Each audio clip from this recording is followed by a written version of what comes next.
Police के पहरे में जब वे मिले, लाजो से अपनी पलकें उठाए न उठती थी। पूरो ने अपने भाई की ओर देखा।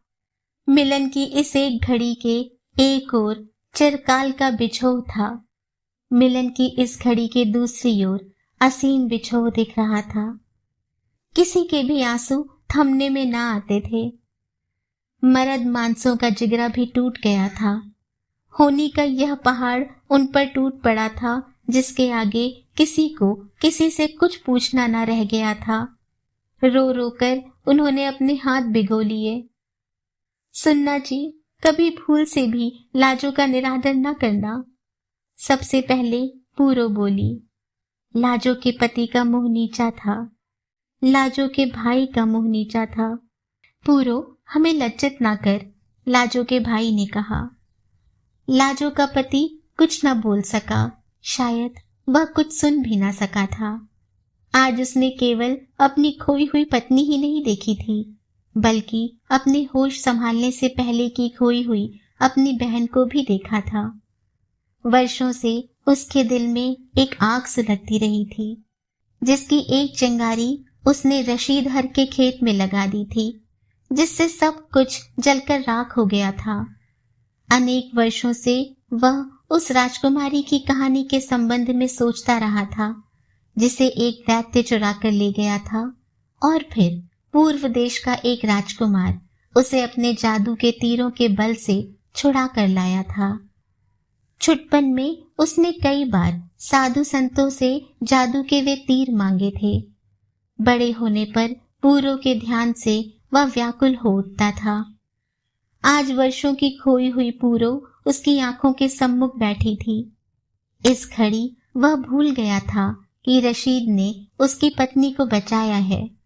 इस घड़ी उसे केवल यही याद था कि रशीद उसकी बहन को उठा कर ले गया था। पुलिस की लारी तैयार हो गई। हिंदुस्तानी पुलिस के सिपाहियों ने आवाज दी, उधर जाने वाले हिंदू एक और हो जाएं, लारी तैयार है। रामचंद ने रशीद को बार बार अपने गले से लगाया, कहा, भाई तेरी बड़ी मेहरबानी, मैं तेरा एहसान कभी नहीं भूलूंगा। रशीद की आंखें लाजो को बचाने के बाद भी लज्जित थी।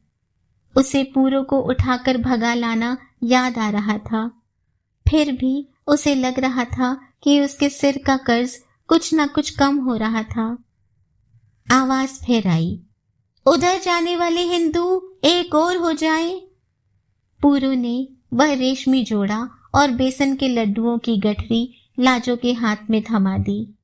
लाजो को अपने गले से लगाया और फिर भाई से अंतिम बार मिलते हुए उसके गले से लिपट गई। पूरो का भाई केवल इतना कह सका और उसने पूरो की बाह को कसकर पकड़ लिया। मेरी बात सुन, इस समय पूरो के भाई ने कहा, और पूरो अपने भाई की बात समझ गई।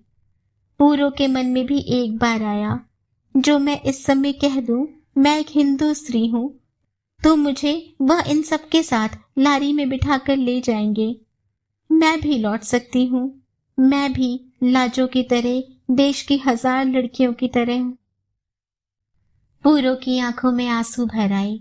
उसने धीरे से अपने भाई के हाथ से अपनी बाह छुड़ा ली और परे खड़े हुए रशीद के पास जाकर अपने बच्चे को उठाकर अपने गले से लगा लिया। कहा, लाजो अपने घर लौट रही है, समझ लेना कि इसी में पूरो भी लौट आई। मेरे लिए अब यही जगह है। रामचंद ने नतमस्तक हो पूरो के आगे हाथ जोड़े। शायद अंतर की कोई पीड़ा उसके होठों पर आकर जम गई थी। वह कुछ बोल ना सका। चाहे कोई लड़की हिंदू हो या मुसलमान, जो लड़की भी लौटकर अपने ठिकाने पहुंचती है, समझो कि उसी के साथ पूरो की आत्मा भी ठिकाने पहुंच गई। पूरो ने अपने मन में कहा और अपनी आंखों को धरती की ओर झुकाकर रामचंद्र को अंतिम प्रणाम किया। लारी चल पड़ी थी। खाली सड़क पर धूल उड़ने लगी।